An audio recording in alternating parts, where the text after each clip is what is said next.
The great thing about our online program in elementary education is it offers you the flexibility to still have a job, be active in your church, be active in your family, while at the same time you can pursue an educational degree and receive a Bachelor of Science in elementary education.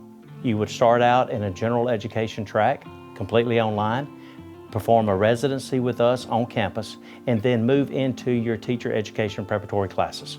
Those would be where you take our education courses that are required by MDE, plus get field experience and also do your clinicals, gaining field experience and having field knowledge of practice teaching and getting ready to move into the next phase for yourself.